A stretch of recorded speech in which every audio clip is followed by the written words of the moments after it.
There are moments when you look someone in the eyes and sense nothing, no warmth, no depth, just an unsettling stillness, as though you're peering into a hollow form. Most people dismiss it as a passing feeling, but what if it's something else? Entirely? What if that emptiness reveals a deeper truth about human existence?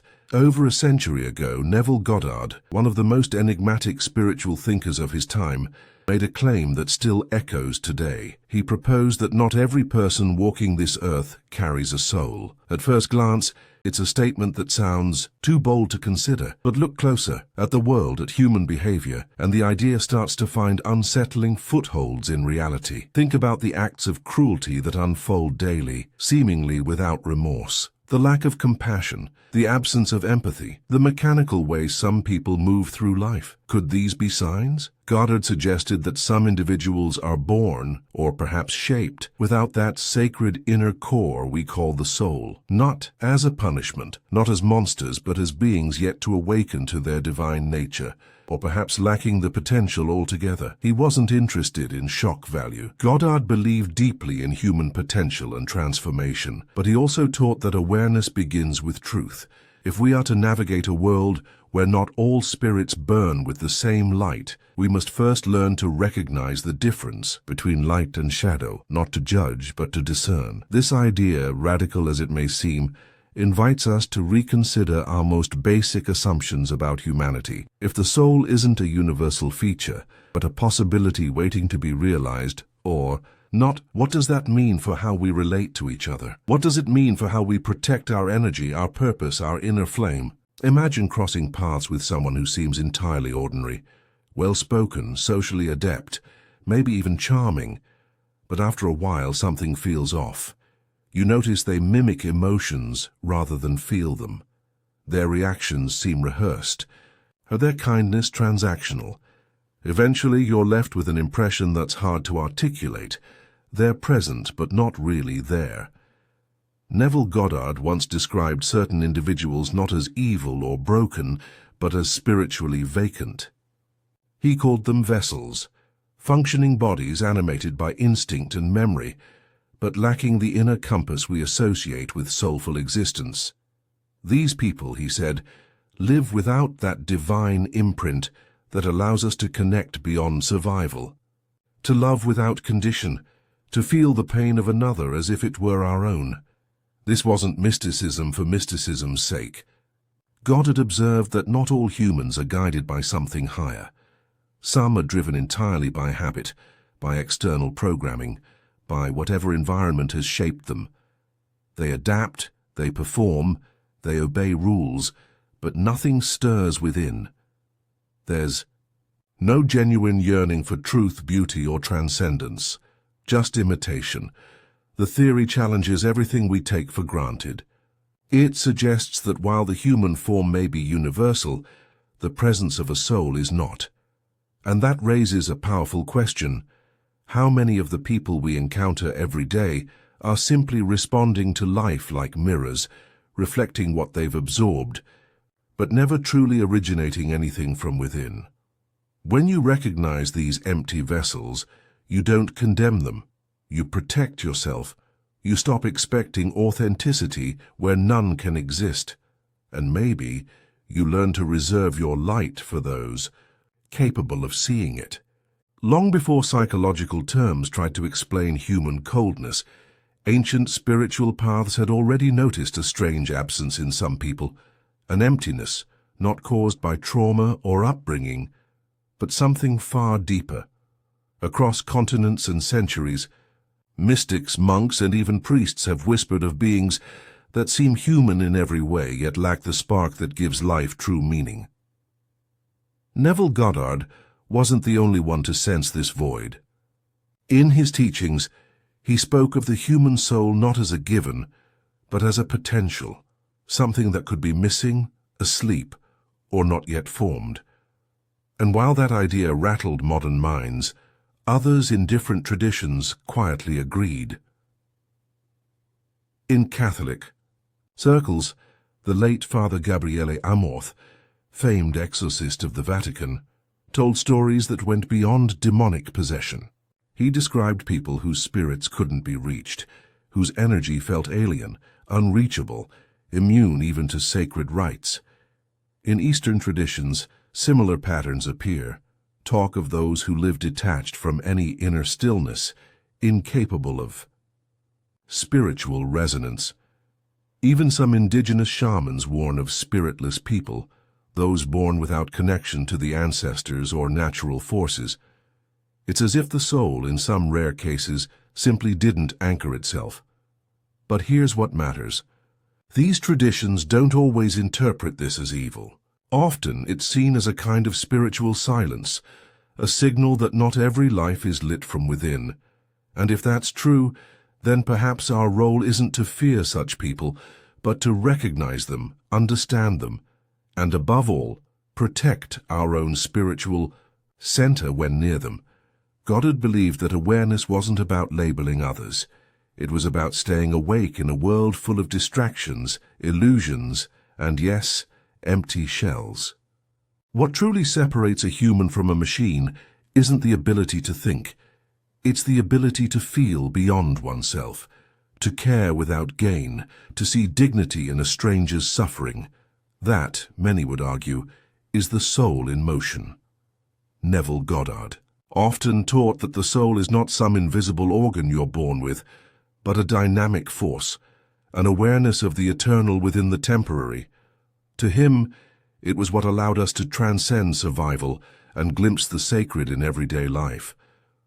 But he wasn't the only one asking, what makes us truly human? Centuries earlier, Aristotle wrote of the anima, the animating principle of life. Not just breath or biology, but the presence of intention, of purpose beyond instinct.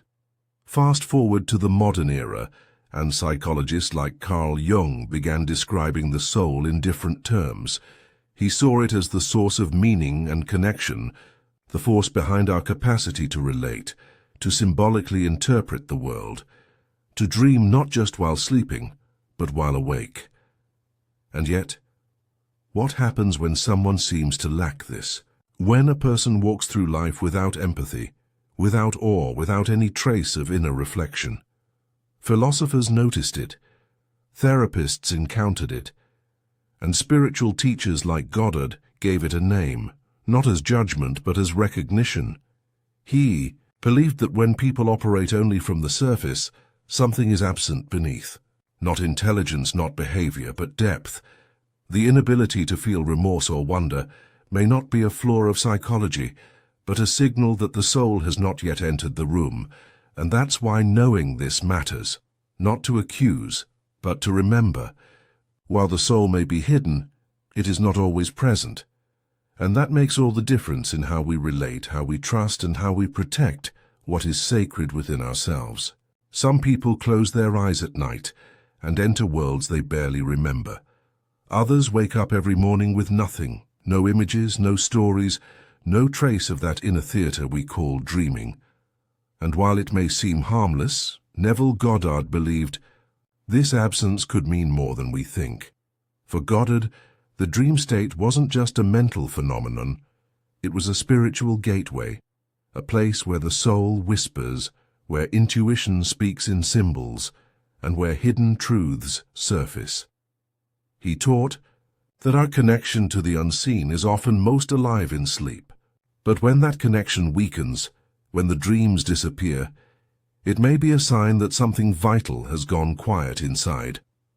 Psychologists have long tried to explain this. Carl Jung, for example, suggested that dreams are access points to a shared human reservoir, a collective unconscious that binds us beyond language or culture. In dreams, we meet archetypes, confront buried fears, or receive insight that transcends logic. But what if someone never touches this realm? What if they sleep, but the soul does not stir?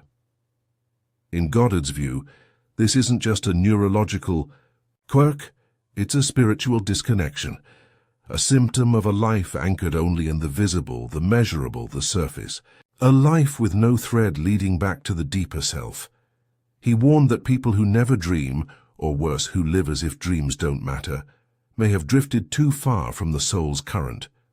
They might still function, still speak of goals and routines, but they've lost touch with that internal world where true transformation begins. And yet even in this silence, Goddard believed the soul waits. It waits to be noticed, to be invited back through intention, ritual, or quiet reflection. A simple prayer before sleep, a moment of stillness, a willingness to listen for what doesn't use words. Because in the end, dreaming isn't just about sleep, it's about remembering who you really are. There are people who glide through life untouched by remorse. They hurt, manipulate, deceive, and yet their eyes stay dry, their hearts unmoved. We've given names to these patterns: psychopathy, sociopathy, antisocial behavior. But Neville Goddard offered another perspective, one not rooted in diagnosis but in absence. To him, these weren't just psychological profiles, they were indicators of something deeper missing, a vacancy where the soul might have been. He believed that when a person is incapable of empathy, of shame, of sincere connection, it may not be a matter of mental health. It may be that the spiritual flame never took hold. Modern psychology studies these behaviors through brain chemistry, trauma, and genetics, and there is value in that. But it often stops at the surface, explaining how something happens without asking why it feels so fundamentally inhuman. Goddard didn't see these individuals as monsters. He saw them as beings disconnected from their essence, not condemned, not cursed, but empty, operating on memory, conditioning, imitation. Their smiles are rehearsed, their kindness is calculated. Nothing flows from the center because the center is quiet, or perhaps never fully formed. This view doesn't dismiss science. It expands it. It asks us to consider that some people walk among us without the inner mechanism that makes compassion automatic. And if that's true, then our approach must shift. Instead of expecting remorse from those who cannot feel it, we protect our peace. Instead of trying to awaken something that may not be there, we become more discerning with our energy. And still Goddard held space for hope. He taught that even the dimmest spark might ignite in another lifetime, or in a moment of grace we can't predict. But until then, the task isn't to fix others.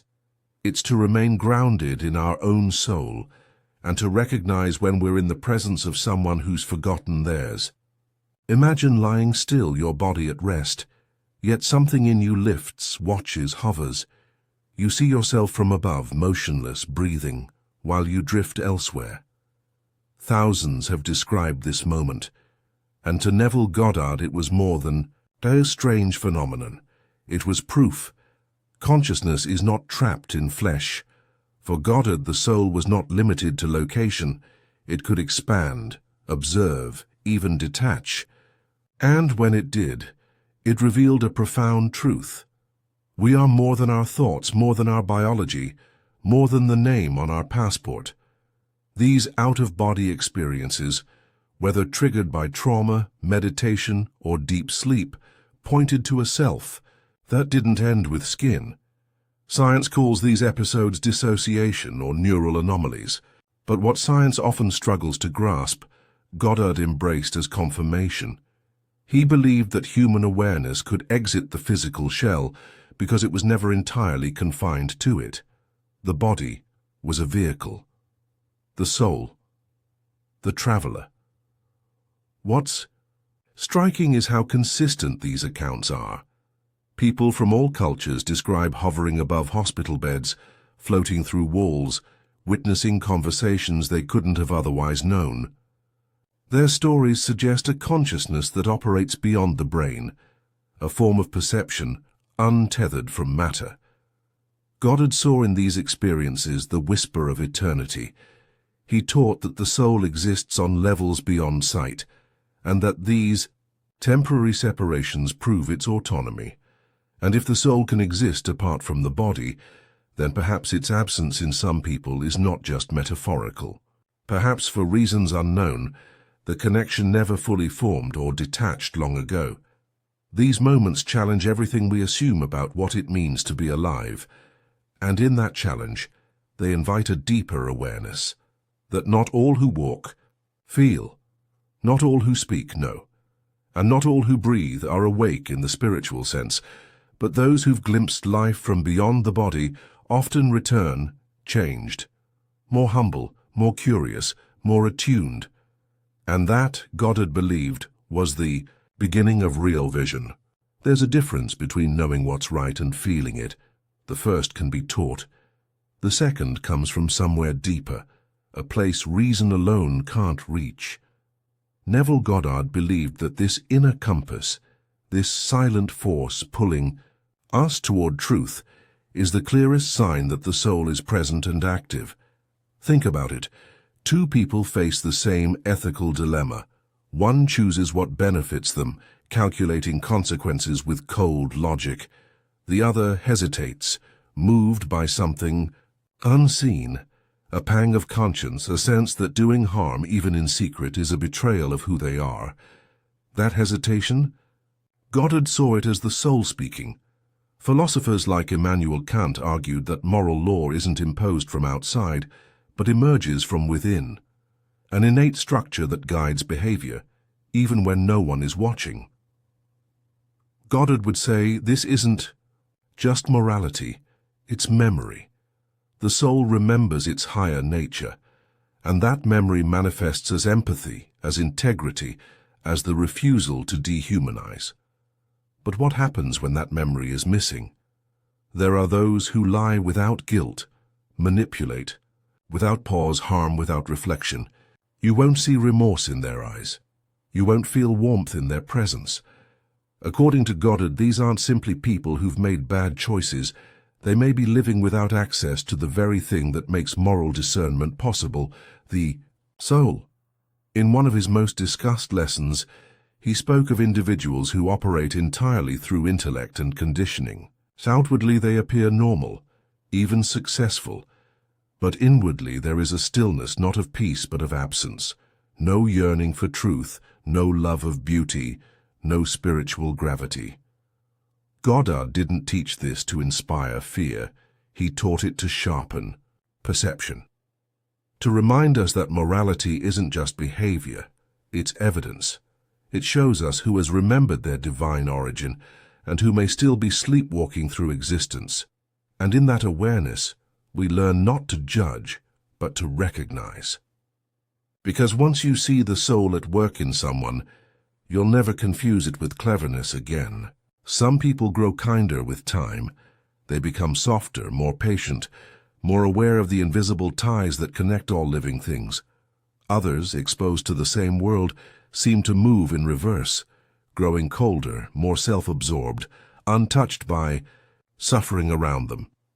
Neville Goddard believed this difference wasn't just temperament, it was the direction of the soul. He often taught that the soul is not static.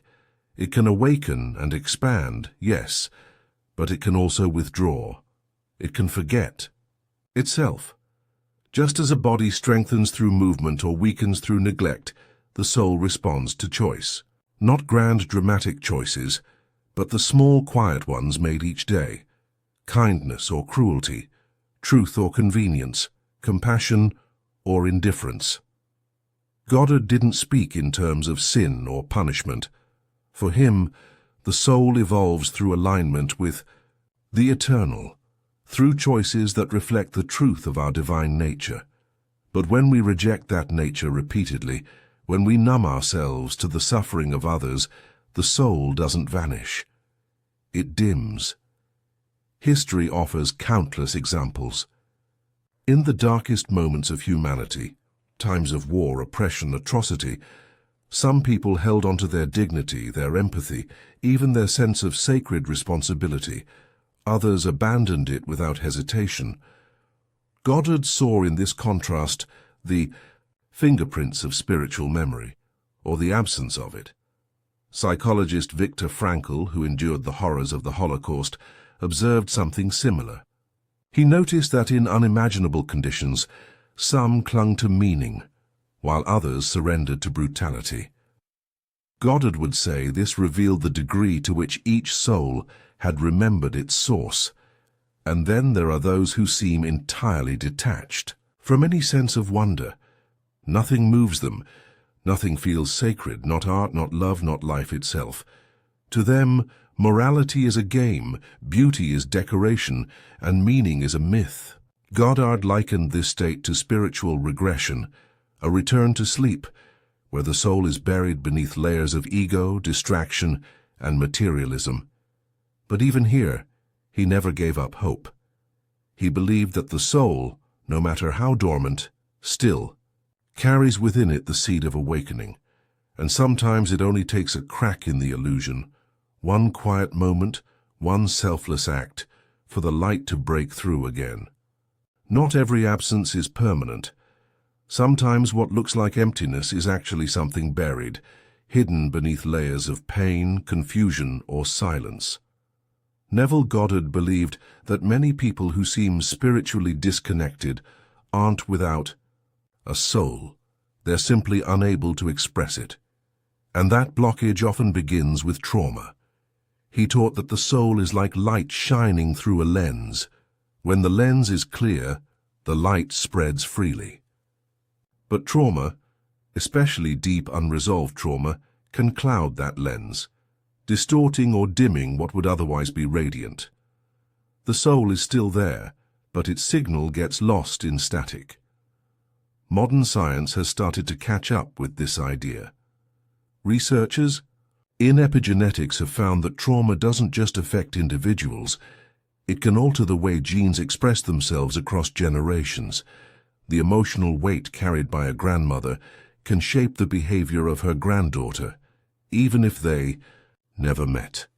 Goddard would say this is one way the soul's path gets entangled. Memory wrapped in pain, passed down like a spiritual inheritance, neurological damage, emotional suppression, toxic environments.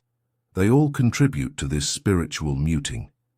People who grow up in places where love is rare and cruelty is normalized may learn to protect themselves by numbing out entirely. Over time, this numbness becomes a personality, a way of being. But underneath it, Goddard insisted, something sacred still waits. He spoke of individuals who appear hollow, disconnected, even cruel, not because they lack a soul, but because that soul has retreated deep inside, hidden for survival. Their behavior may resemble the truly soulless, but the cause is different. They are not empty by nature, but wounded by experience. This distinction matters. It shapes how we respond. Instead of writing people off as broken or evil, we might ask, what silenced their soul? What memory, what pain, what inherited burden has wrapped them in armor? And how can we, without judgment, create the kind of space where that armor might begin to crack? Goddard believed that healing is possible, but only when we stop confusing symptoms for essence. What looks like darkness may simply be the soul, waiting for someone to believe it's still there. The moment we decide that someone is less than human, we cross a line we may never return from. Neville Goddard understood this risk well. He warned that labeling people as soulless, even if they appear cold or disconnected, can become a dangerous habit, one that history has shown leads not to clarity but to cruelty. It starts subtly. We notice someone's lack of empathy, their indifference to others, their absence of remorse, and we tell ourselves they must be different, fundamentally. But once we accept that someone is beyond redemption, it becomes easier to exclude, to dismiss, even to harm. Goddard never denied that some people seem spiritually absent, but he insisted that this perception must never justify condemnation. Why? Because dehumanization is a form of blindness. It makes us forget that everyone, no matter how dormant their soul may seem, carries some imprint of the divine, even if that imprint is buried under lifetimes of darkness. History is filled with moments where the line between perception and persecution vanished.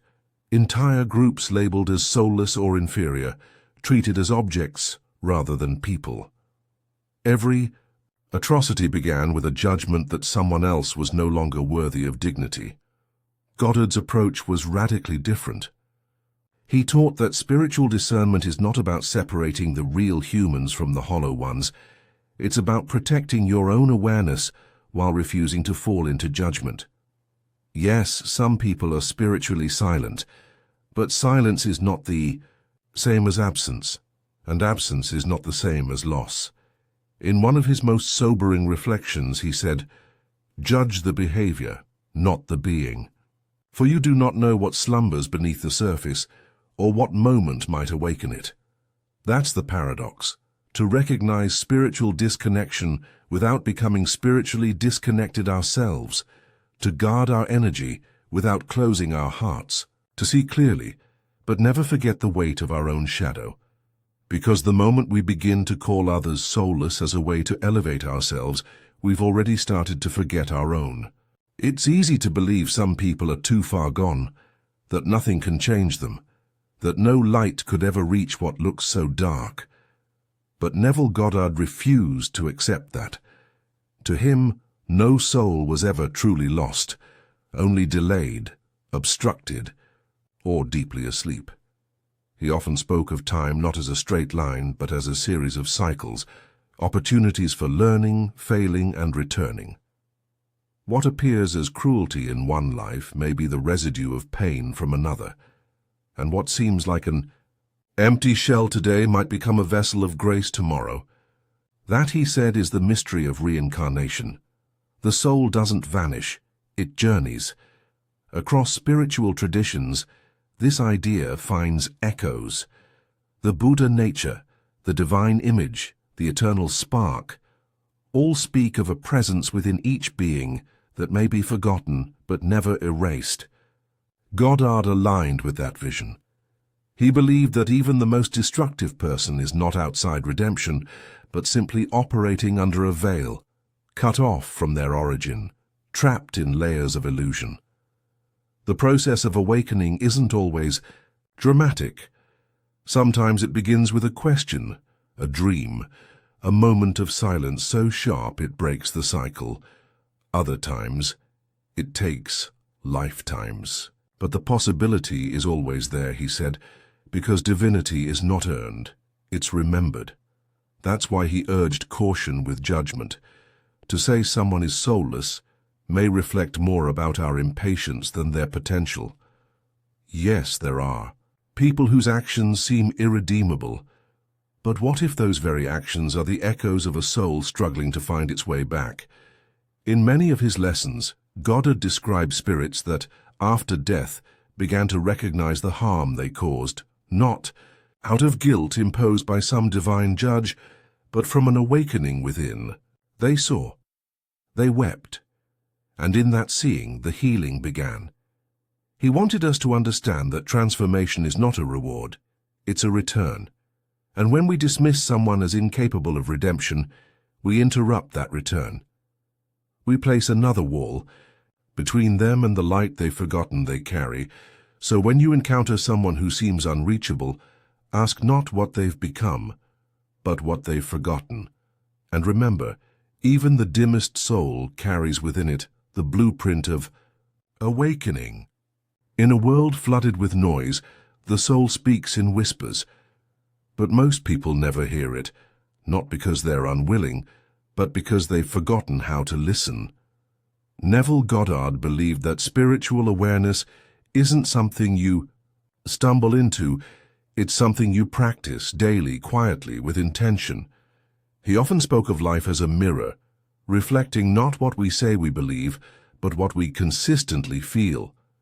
And for those feelings to align with truth, the soul must be nourished, not occasionally, not only in crisis, but as a rhythm, like breath.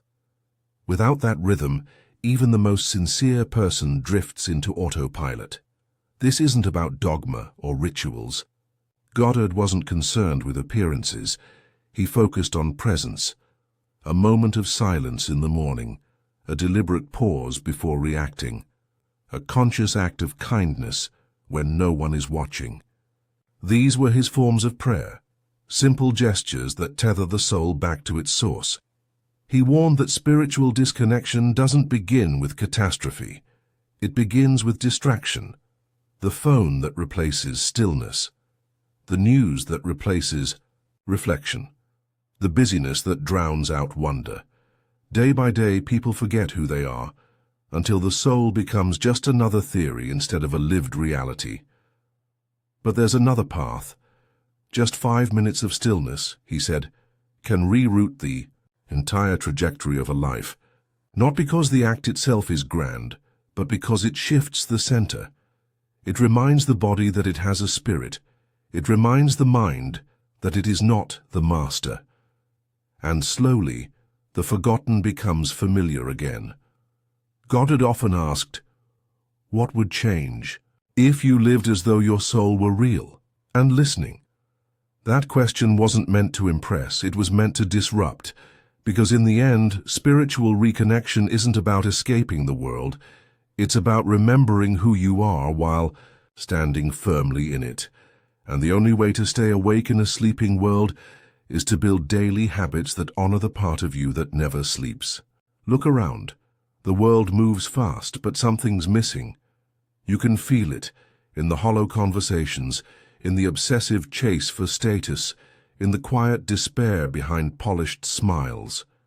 Neville Goddard saw this coming, long before the noise became constant. He warned that humanity's greatest danger wasn't war, poverty, or even injustice. It was forgetting its own soul. To him, modern chaos wasn't random. It was a symptom. A society detached from its spiritual center begins to consume without gratitude, compete without purpose, and destroy without pause. The outer world fractures because the inner world is neglected, and the deeper the disconnection, the more extreme the consequences.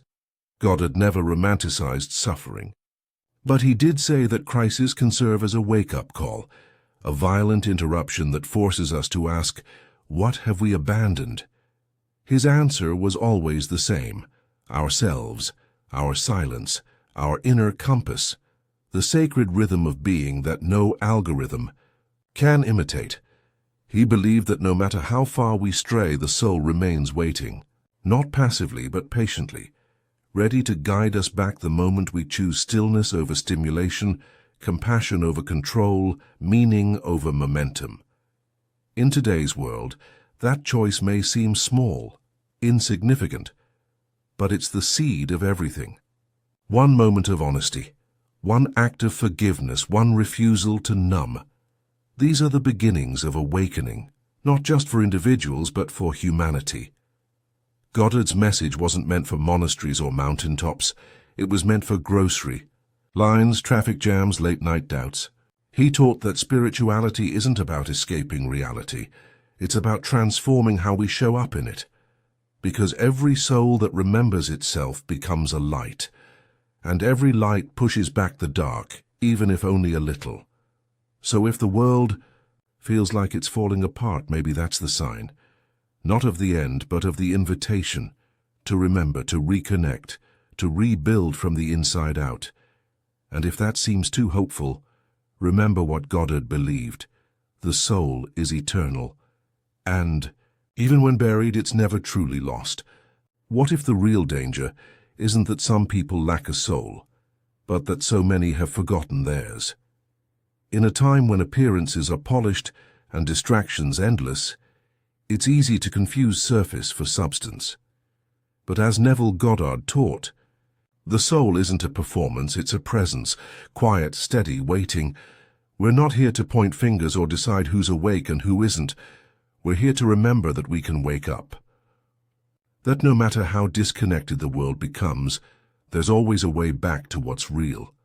And that begins, not out there, but within you. Here's a challenge.